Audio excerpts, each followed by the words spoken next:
How's it going, YouTube and vinyl community? This is Nate Great321 back with my January pickups. I got a pretty good amount of records to get into. I got 17 to show, so let's just go ahead and get right into it. We'll go ahead and start with a couple jazz records I got. I am starting to get into jazz, so I'm really just trying to get some of the highlights, some of the big artists that everyone mentions, if you're just starting to get into it. So, two records. I got a Thelonious Monk album, The Golden Monk. I believe this album's been released a couple different times with a couple different names, but this is it on Prestige.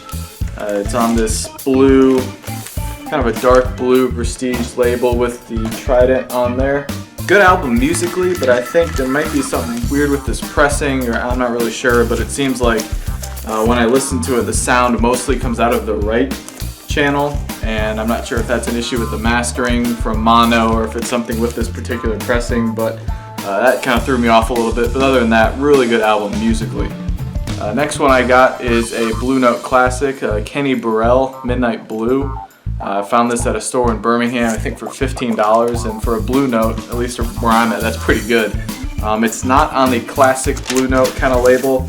It's on this kind of California variant, which obviously isn't as collectible as the original, but it still sounds very good. It's still a Van Gelder. It's still Van Gelder stamped in the dead wax. So really great sounding album. Good kind of bluesy jazz album. Being a guitarist, excellent sounding. Good mix of kind of high tempo stuff and then some slower kind of blues stuff. Really awesome stuff.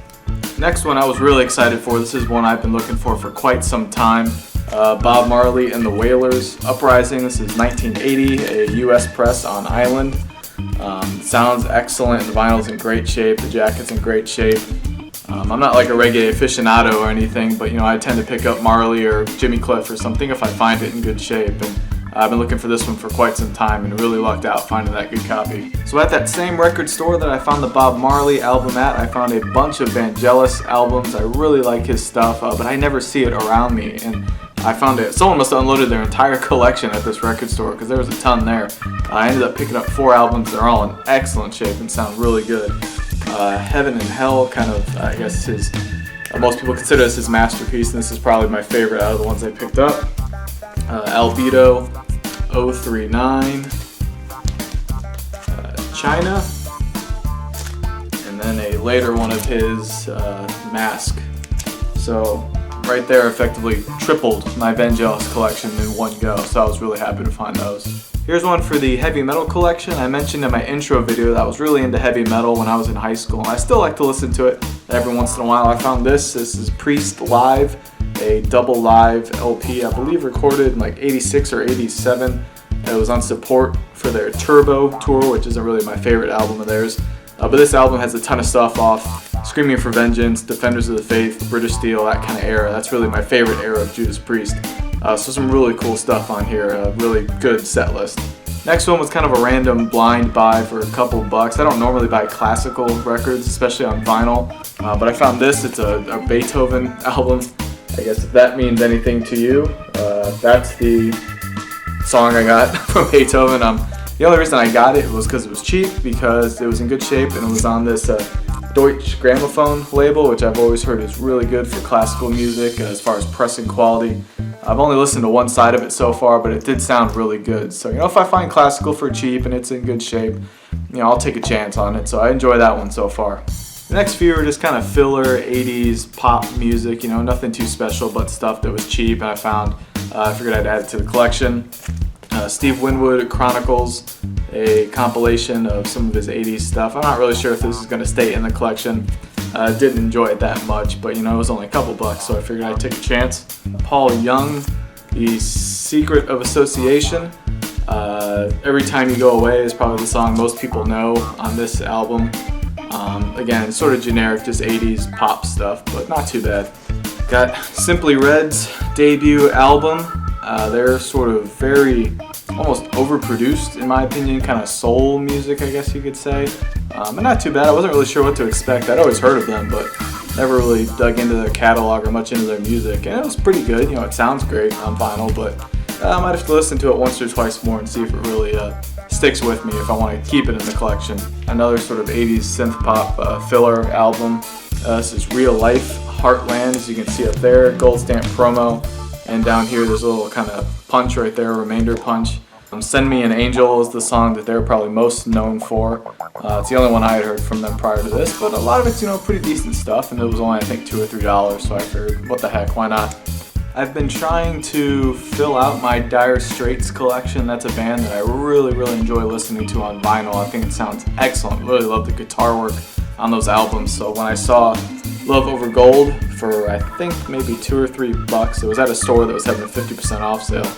And this album cleaned up really well. It was kind of dirty when I got it, but the jacket and the vinyl both clean up extremely well, and it sounds fantastic. I absolutely love these albums, and I see them all the time in dollar bins. And if you're just getting into records and you're looking for stuff maybe you never heard before but that really sounds good on a good system, definitely check out Dire Straits. Brothers in Arms and even their debut album and kind of anything in between those two, in my opinion, sound absolutely excellent. So really good find for a couple bucks. The next one I picked up at an antique store of all places. It was right next to the record store where I bought the Marley album and the Vangelis albums.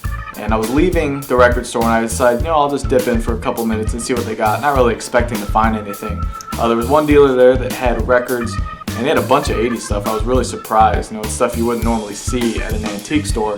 But I only ended up picking one album off that dealer, and that was The Infected. Really cool kind of artwork there, and that's what really sort of drew me to it. And I realized I had heard of them before, and I think I might have listened to an album here or there, maybe on Spotify or YouTube or something like that. But it was, I think maybe $5 or something like that. So I figured I'd take a chance on it. And it's not too bad. It's sort of interesting, I think, first listen. It wasn't really what I was expecting, but kind of catchy stuff. It's a one-man band. At this point, it was just one guy. So it's a lot of kind of drum machines and that sort of sound, but not too bad. We'll go ahead and end this video with 2 additions to the prog rock collection, the first of which being Marillion Script for Jester's Tear. I think this is their first album. I probably should have researched before the video, but I have Misplaced Childhood already and figured I'd take a chance on this. They both sound pretty similar. I'm into 70s era Genesis, and it sounds very similar to that. So if you like that kind of stuff, I think you'll like Marillion. They're a pretty well-known band, I think, but if you haven't heard of them, that's kind of what they sound like. So if you're into that sort of Peter Gabriel era Genesis, maybe give them a shot. Speaking of Peter Gabriel, I ended up finding his 4th solo album. I never see these out where I'm at, these sort of series of kind of self-titled solo albums he has. This one's technically called Security. I think some people call it 4, or just his 4th album or whatever. It says Shock the Monkey on there, which is probably the hit most people know. Listen to it, pretty good stuff. I've wanted to dive into his solo work a little bit more. I have So right here. I think that's the one that came right after this. That has In Your Eyes and Sledgehammer and songs that more people kind of know. This is a little more on the progressive side of stuff, not as catchy sort of poppy stuff as that, but pretty cool nonetheless. A good kind of transitional piece in between Genesis and So definitely looking out for the other 3 in this sort of series of albums. And so that's my pickups for the month of January. 17 albums, all different kinds of genres and styles, but all really cool records I'm happy to have. So appreciate you guys watching. If you liked the video, go ahead and click the like button below. And if you haven't subscribed already, I'd appreciate you subscribing. I'll be making more videos in the future, more pickups videos and kind of random vinyl related things. So I appreciate you watching, and for now, this is Nate Gray 321, signing out.